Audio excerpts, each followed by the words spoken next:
Shalom, shalom, boa tarde. Hoje nós estamos no dia 9 de maio do ano de 2022 e pelo nosso calendário judaico estamos hoje no dia 8 do mês de Iyar do ano 5782. Estamos aí com 245 dias transcorridos do nosso calendário judaico. E no Sefirat HaOmer, a contagem do Homer, nós estamos hoje no 23º dia até o pôr do sol. E nós vamos ver aí que nós estamos na quarta semana da contagem do Homer, são no total 7 semanas, portanto temos a quarta inteira, mais as 3 semanas pela frente.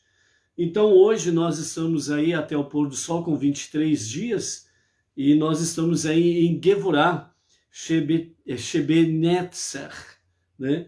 E nós vamos ver em Netzer, que é persistência, qual é o papel da Gevurah, a disciplina, né? E nós vamos estar comentando isso daí.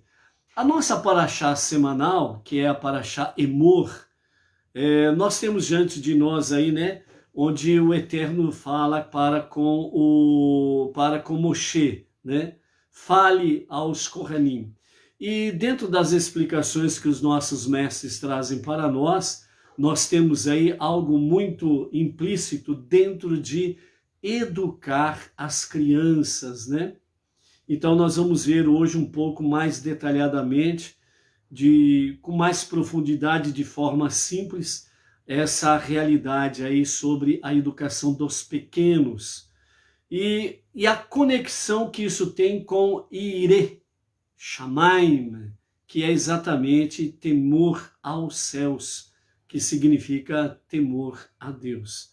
Então, nós estamos aí em A Tarde com a Torá para trazer a paraxá semanal, Emor, e a leitura diária. Hoje nós estamos na segunda-feira, o segundo dia da semana, o segundo dia para o Shabat. Portanto, nós estamos aí na nossa segunda leitura da nossa paraxá semanal, né? Segunda Aliá. E então nós vamos ver aí estas características sobre a nossa paraxá da semana. Vamos mandar então o nosso shalom desta semana para o Claudinei Tincani, lá de Cotia, Grande São Paulo, a Cristiane Rocha, que sempre está ali conectada também no YouTube, o nosso canal do YouTube. Os próximos amados aqui a serem mencionados fazem parte do grupo Brasileiros de Origem Judaica. São eles, o Juan Escudeiro, que mora em Londrina, Paraná, a Selma Oliveira, Belo Horizonte, Minas Gerais, Max Alvarenga, na cidade de Aracruz, Espírito Santo, do Rio de Janeiro, Saldanha Silva, o Gita, ou Gita, o ex-Ror, o Flório Polonini, de Vila Velha, Espírito Santo, o Ronaldo Guerra, o Cláudio Cortez, de Jataí, Goiás, e o Luiz Cláudio, Rio de Janeiro, né? Estamos aí com a Luciana Rodrigues, de Marília, nossa região aqui de Bauru, a Marli Estael Silva Monteiro, lá de Vitória, Espírito Santo,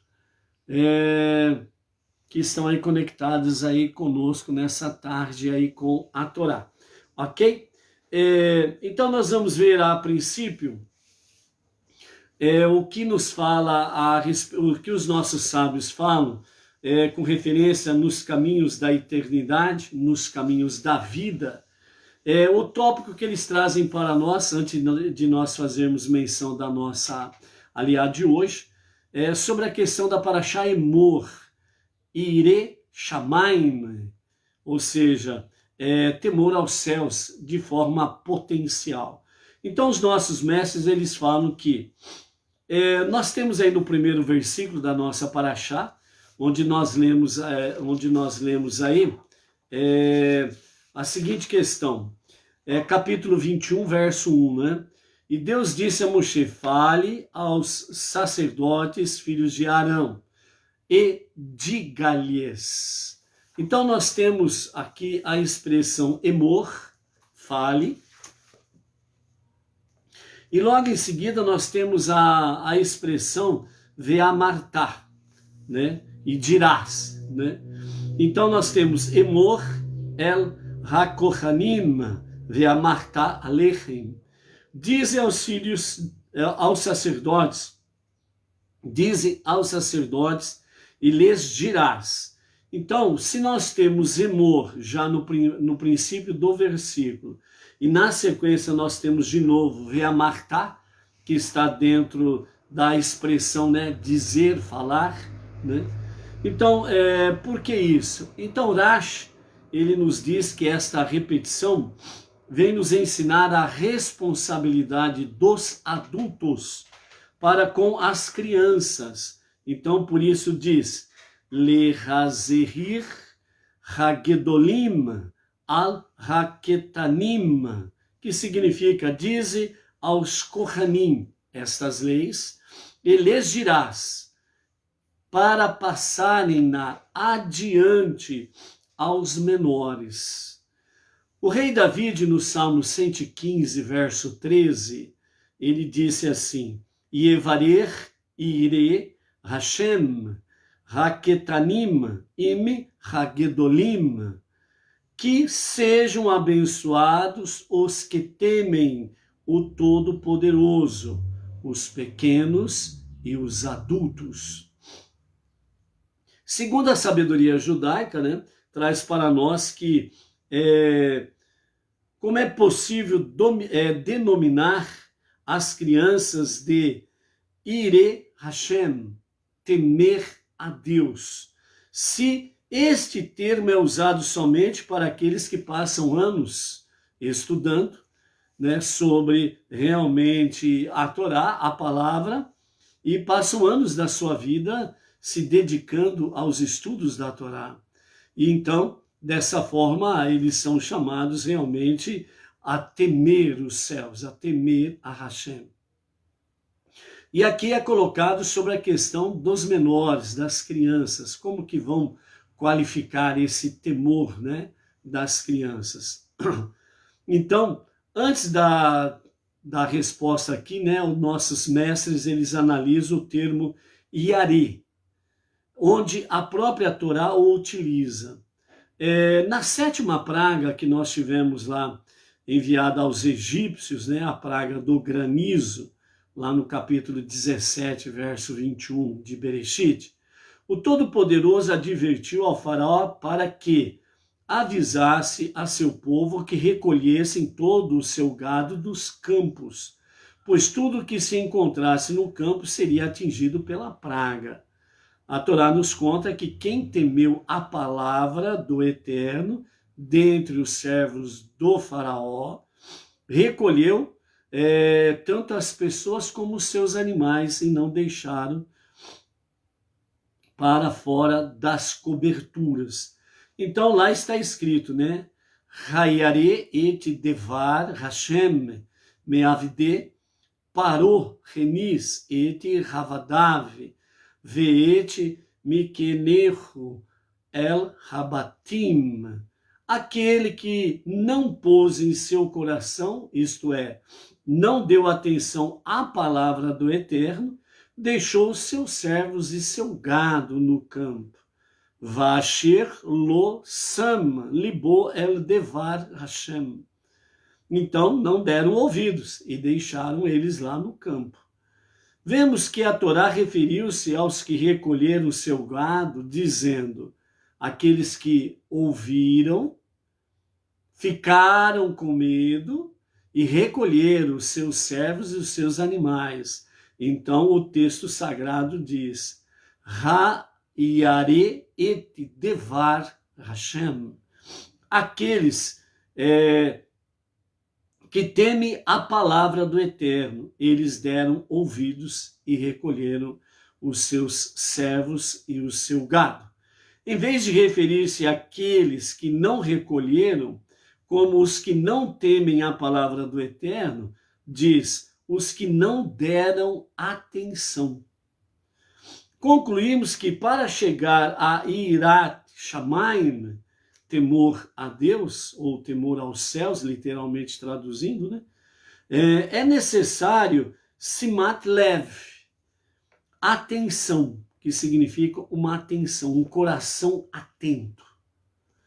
Pois sem esta aplicação cuidadosa da mente, não se chega a Yirat Shamayim.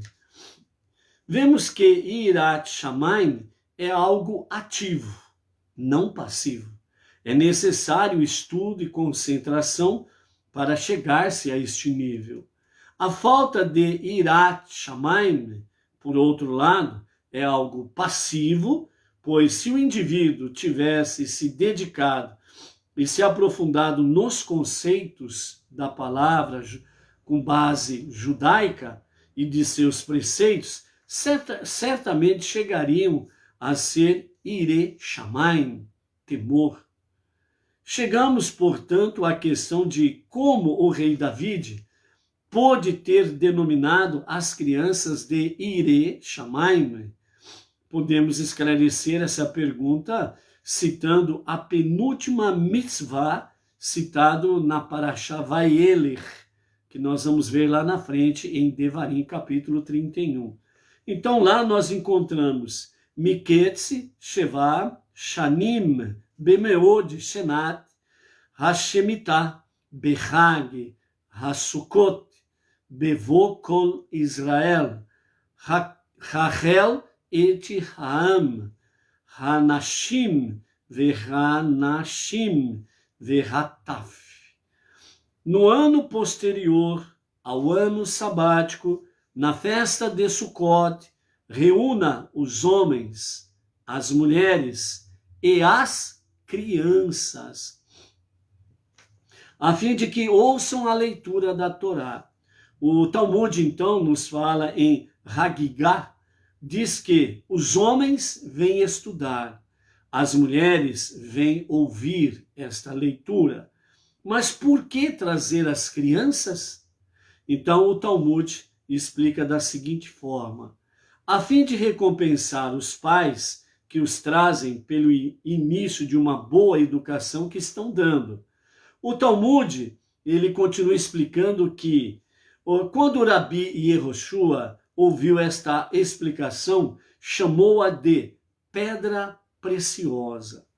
O Rabi Yehoshua entendeu que ao trazerem as crianças desde a mais tenra idade para o Bet HaMikdash, o templo, elas ficavam atentas em relação ao comportamento dos adultos no templo e viam com que seriedade e Yirat Shamayim a Torá era lida, ou seja, eles viam a seriedade que era tratado a leitura da Torá, bem como também o temor aos céus, o temor a Deus, né, através da leitura da Torá.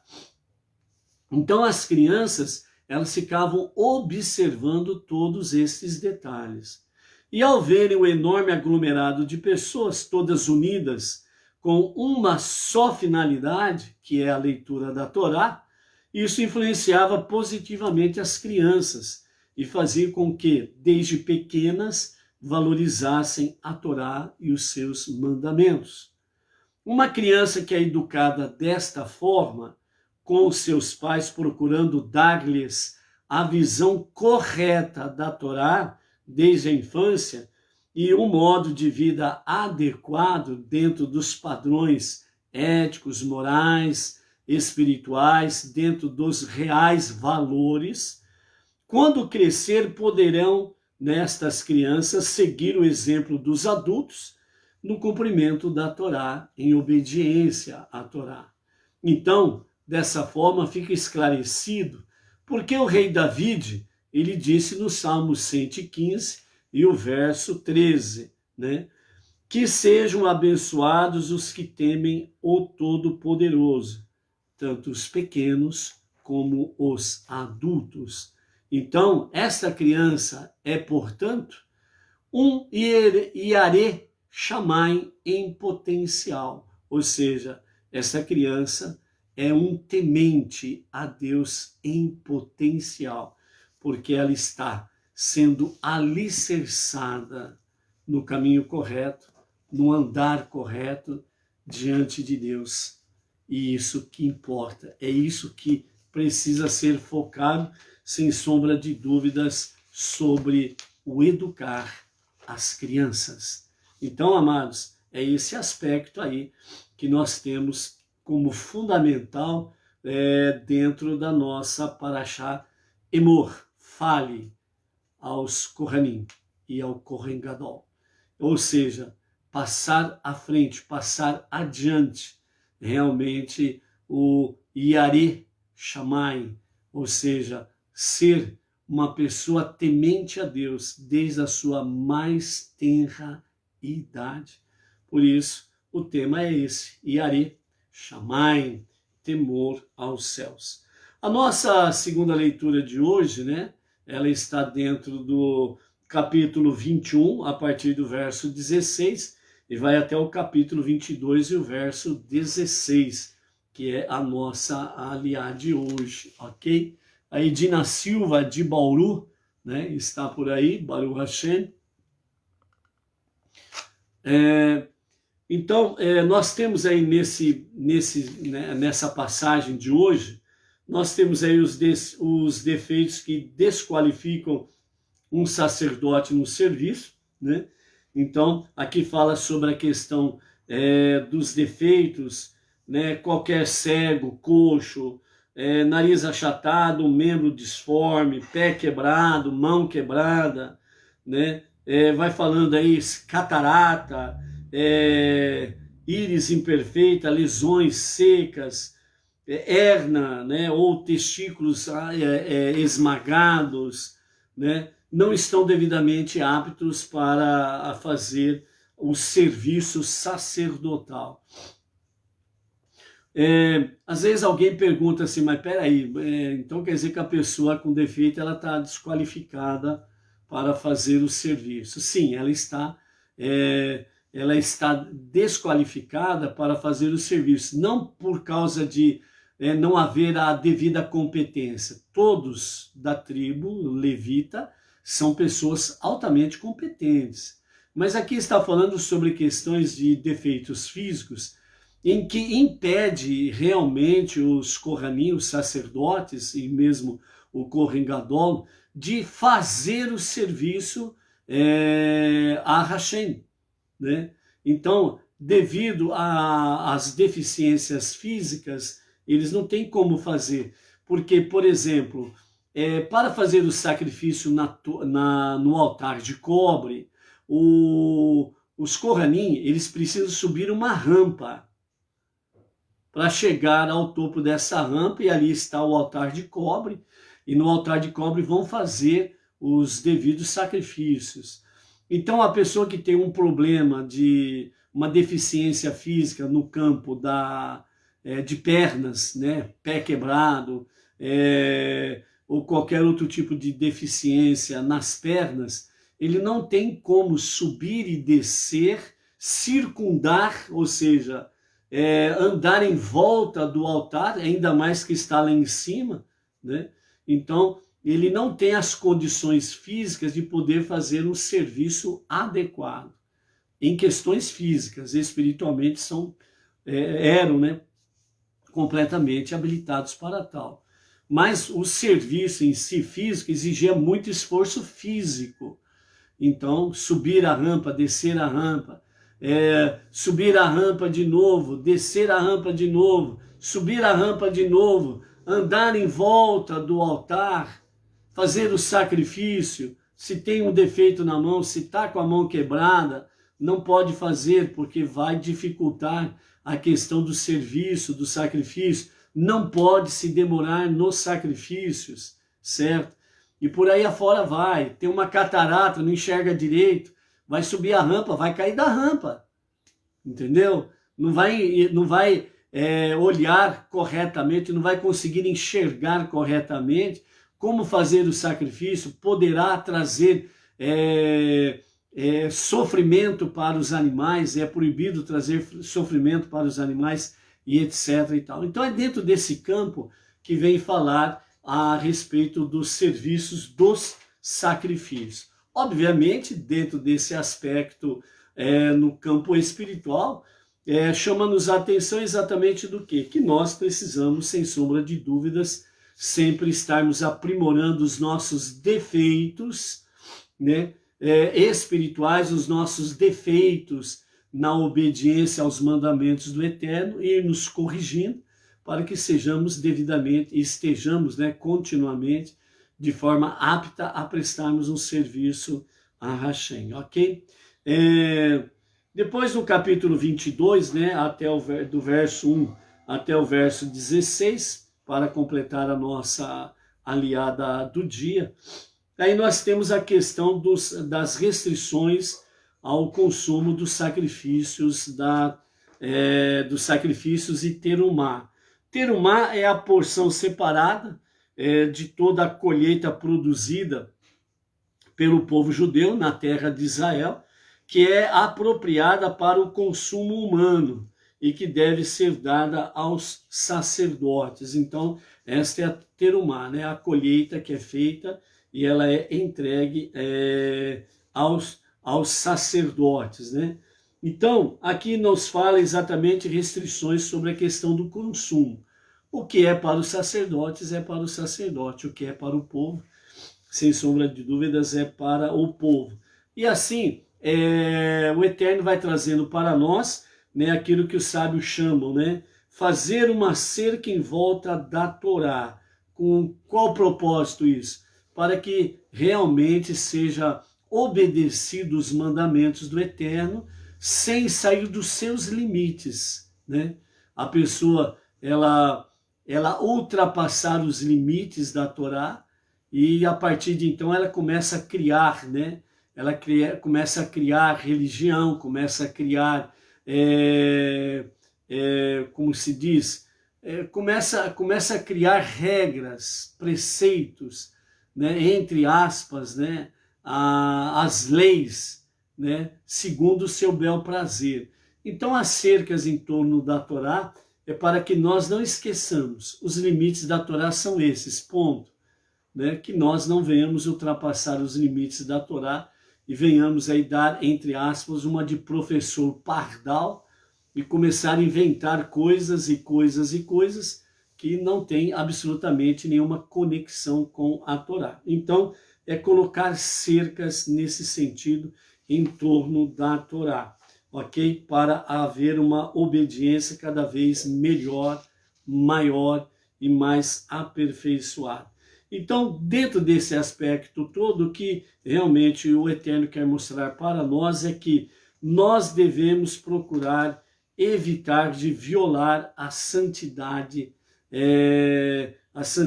sagrada, né, das ofertas, no sentido de que a nossa oferta diária, que são as nossas preces, que elas sejam sempre sagradas para Deus e que nós não venhamos violar e nem devemos violar essa santidade das nossas oferendas diárias para com o nosso Deus, ok?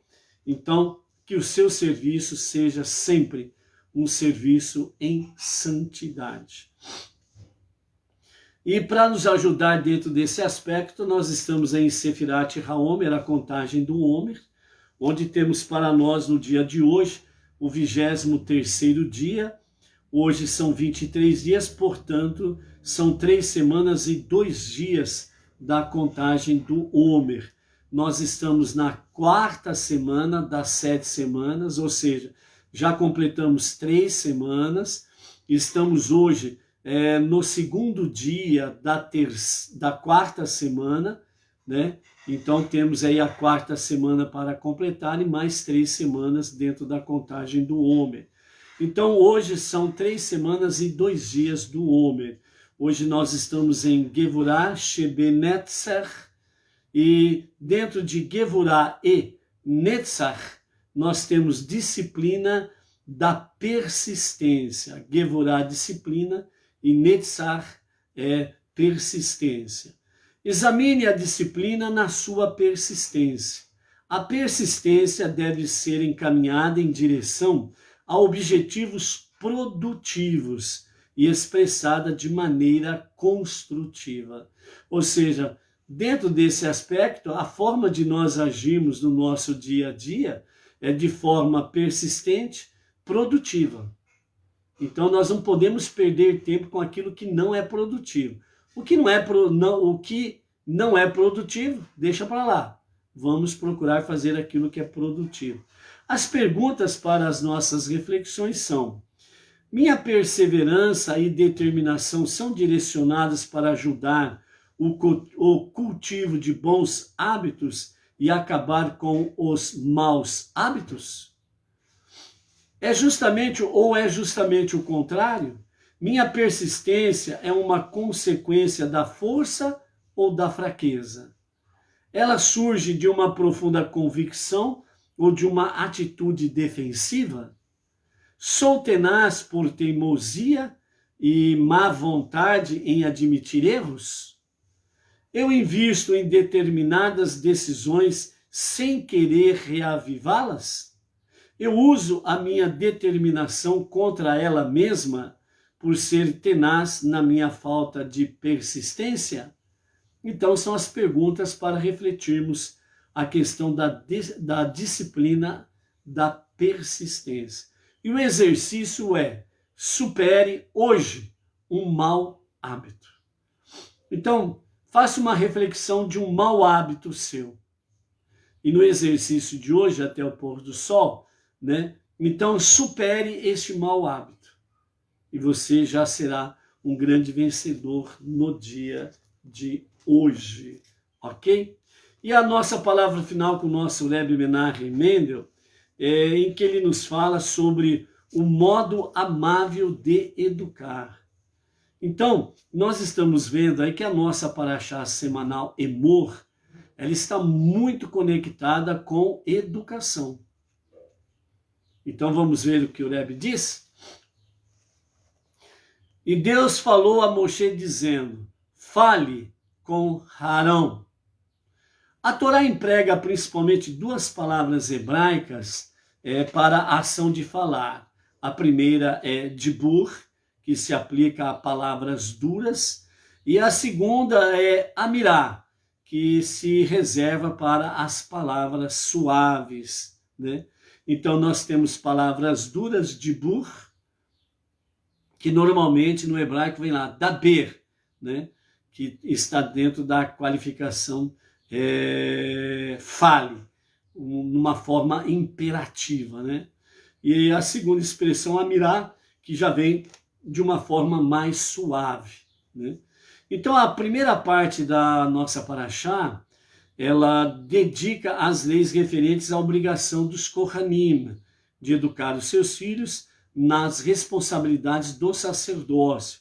Está expressa exclusivamente com palavras suaves. Então, portanto, ela está conectada com amirá, palavras suaves.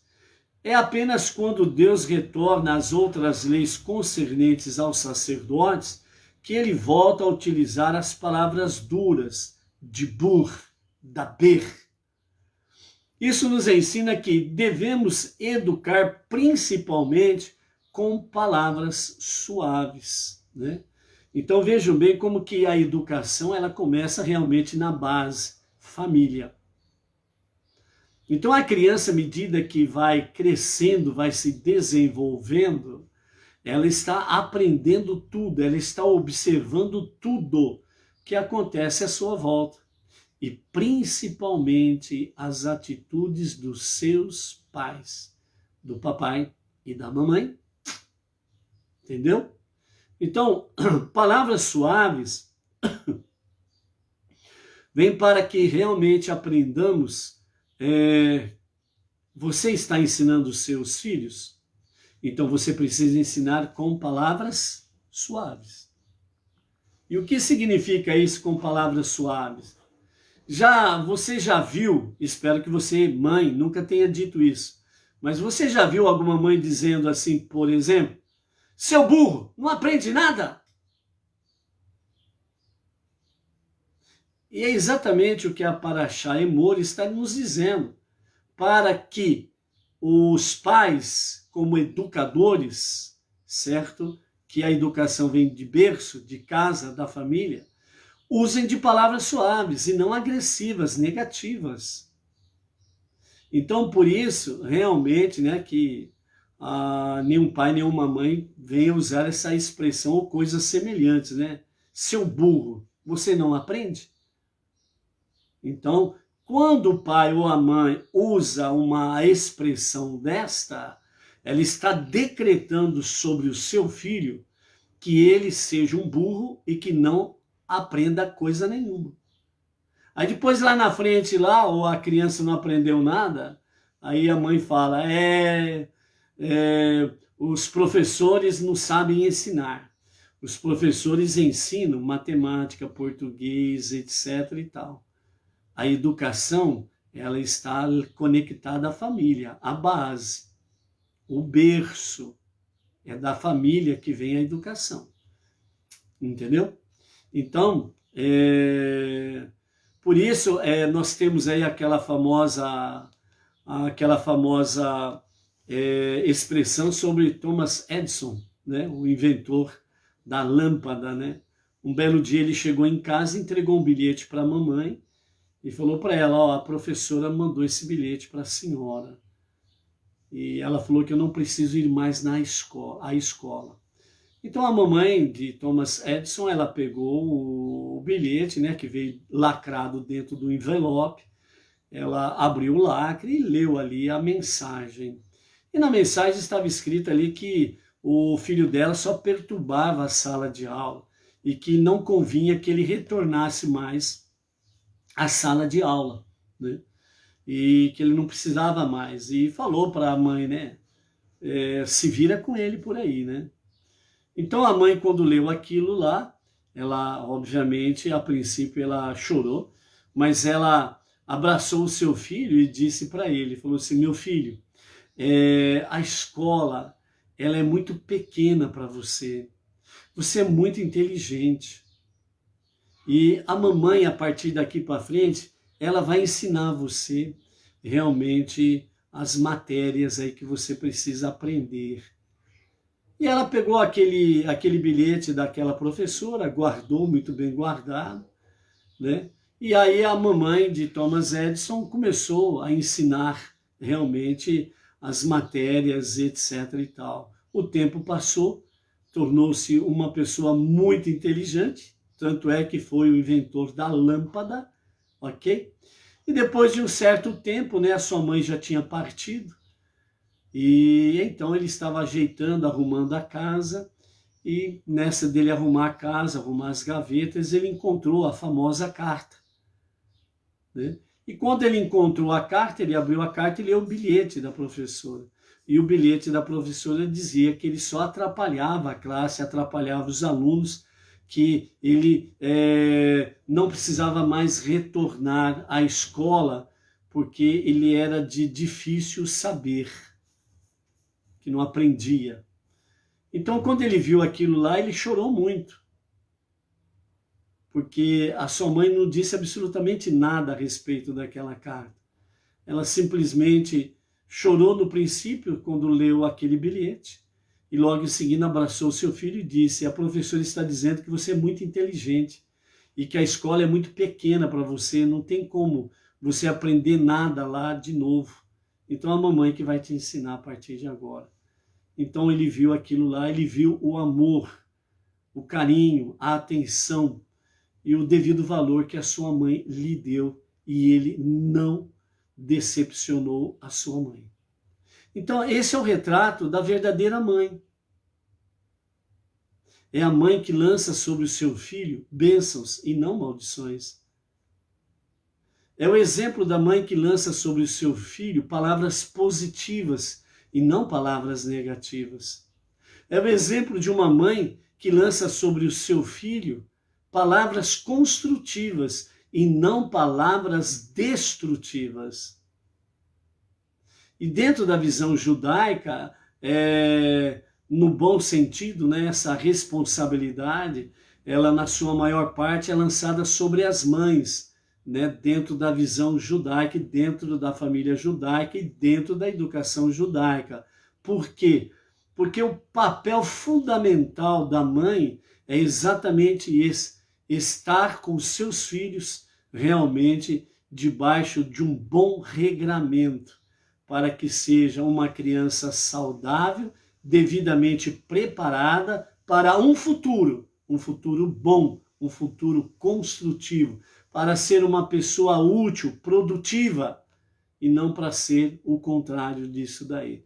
Então a mãe de Thomas Edison é um exemplo disso, e dentro dessa visão, né, a visão judaica sobre a família, sobre a mãe, é de fundamental importância dentro dessa questão, né, o modo amável de educar, com palavras suaves, portanto, né, usando amirá, palavras suaves, né? Então, é isso daí, ok?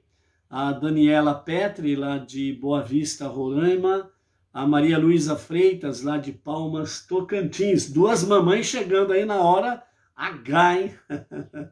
Então é isso daí, ok? Então, dessa forma aí, isso nos ensina que devemos educar principalmente com palavras suaves, palavras positivas e etc, ok?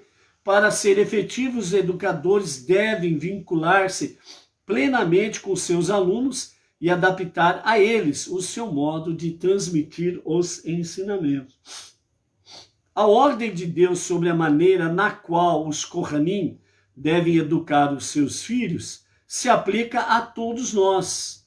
Sempre que vemos alguém com um comportamento ou atitude que necessita de inspiração ou correção, é porque a providência divina nos está colocando nesse momento no papel de educadores.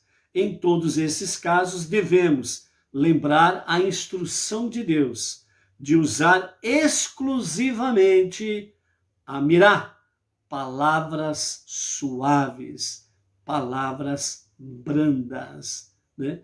Então, amados, aqui, dentro desse aspecto, né, o ensinamento significa não bajular os filhos para que eles tenham tudo o que querem, no sentido de que, mãe, me dá isso, mãe, me dá aquilo.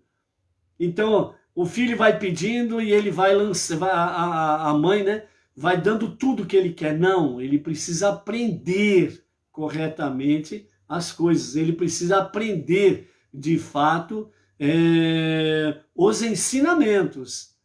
Não é para ficar passando a mão na cabecinha do bebê, não, no modo de dizer, obviamente, né? E ele faz as coisas erradas, ele precisa ser corrigido. Sim, com palavras suaves, não restam dúvidas, mas que ele precisa ser corrigido, precisa. E não passar a mão na cabeça e aprovar, né, os erros, né, a arrogância, a rebeldia e etc. e tal. Não, precisa fazer a devida educação, né? Por isso, no mundo secular, tem aquele famoso ditado, né, que diz assim: se você quer realmente que o seu filho seja um marginal, dê tudo o que ele pede, e você estará aí transformando o seu filho num futuro marginal. Ou seja, e tem aquela outra expressão, né? Não dê o peixe, ensine a pescar. Então são essas características que norteiam de fato o quê? A educação das crianças, a educação dos filhos, certo? Então, esse norte é para que haja realmente, desde pequeno, as crianças, obviamente, desde pequeno eles tenham o temor aos céus, para que possam, de fato, né, e are shamaim, né, o temor aos céus, temor a Deus, possa nortear o dia a dia dos nossos pequenos, para que sejam no amanhã grandes personagens dentro da família de Deus e no caminhar diário na presença divina. Ok? Então vamos lá, vamos em frente. Precisamos ser crianças no nosso temor a Deus. Precisamos ser adultos no compromisso, na responsabilidade para com Deus e os seus mandamentos. Você quer sombra e água fresca? Vá espremer Maria Mole. Vá empurrar melancia, morro abaixo. Se você quiser ainda uma sombra e água fresca, vai enxugar gelo. Aí você fica numa boa. Mas para aqueles que querem realmente viver o verdadeiro temor aos céus, temor a Deus, a jornada monoteísta com fundamento judaico e orientação rabínica é coisa espetacular. E adrenalina que não falta. É só você estar no caminho. E você vai ver que adrenalina, no bom sentido, faz sempre o nosso sangue ferver. Ferver de amor a Deus e aos seus mandamentos. Até amanhã. Shalom, shalom. Não deixe o seu sangue ficar morno, mas que ele seja sempre ardente no seu amor para com Deus e os seus mandamentos. Shalom, shalom. Vamos em frente.